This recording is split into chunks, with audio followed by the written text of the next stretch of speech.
Welcome to my channel me and me. अस्सलाम वालेकुम। क्या हाल हैं आप लोगों के। आज मैं आपके साथ शेयर करूंगी सॉफ्ट एग सैंडविच। फटाफट बनाएं, फटाफट खाएं, ब्रेकफास्ट में बनाएं, मज़ा लें। चलिए बनाना शुरू करते हैं। मैंने 6 पीस ब्रेड के लिए हैं। ये देखिए पूरे 6 पीस हैं और 6 पीस ही मैंने दूसरे ब्रेड के लिए हैं स्लाइस में होल बना के। होल मैंने बना लिया है। 6 ये हैं, 6 ही वो हैं। आप अपनी मर्ज़ी से कम या ज़्यादा कर सकते हैं। 4 मैंने अंडे लिए हैं।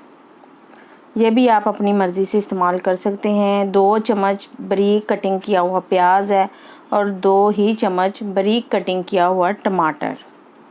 बारीक बारीक स्लाइस में कटिंग करना है, बिल्कुल चॉप कर लेना है आप लोगों ने। 2 चम्मच केचप है और 1 चम्मच हम इसमें सोया सॉस डाल के मिक्स करेंगे ताकि थोड़ा सा खट्टा मीठा सा जायका आ जाए। 2 चम्मच, 1 चम्मच मैंने सोया सॉस और 2 चम्मच केचप को मिक्स कर लिया है अच्छी तरह से। हल्की आंच पे फ्राई पैन रख लिया है गरम होने के लिए। उसके अंदर होल वाला डाल दिया है पीस। हल्का सा ऑयल हम डालेंगे। अब इसमें होल में डालेंगे अंडा डालेंगे। ये देखिए होल के अंदर डालना है हमने इसको।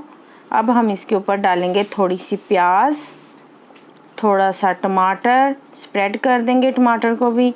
अब हम इसके ऊपर हल्की सी काली मिर्च और हल्का सा टेस्ट के हिसाब से नमक, तेज़ नमक नहीं कर लेना, टेस्ट के हिसाब से डालना है।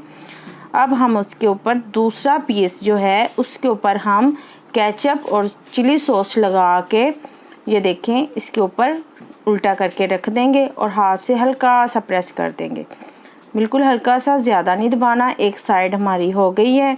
अब हम इसको टर्न कर लेते हैं बिल्कुल आराम से, बिल्कुल आराम से आपने करना है। ये देखें बिल्कुल आराम से दूसरी साइड भी हम सेक लेंगे इसकी अच्छी तरह से और उसके साइडों पे हल्का सा ऑयल डाल लेंगे ताकि वो भी अच्छा सा क्रिस्पी सा हो जाए। ज़्यादा ऑयल नहीं डालना, बस हल्का सा स्प्रेड करना है ऑयल, बिल्कुल हल्का सा। ये हमारी हो गई हैं दोनों साइडें रेडी। अब हम इसको डिश में निकालते हैं। हमारा ब्रेकफास्ट हो गया रेडी। बड़ा सॉफ्ट सा अच्छा सा सैंडविच हमारा मज़े का बन गया है, नाश्ते में चटपटा सा। देखें कितनी खूबसूरत सी शक्ल आ गई है, खाने में भी उतना ही टेस्टी है, चटपटा सा। हमने बना लिया है सॉफ्ट एग सैंडविच। आप भी बनाएं। लाइक करें, सब्सक्राइब करें, शेयर करें, कमेंट्स करें और अपनी दुआओं में याद रखें। अल्लाह हाफिज़।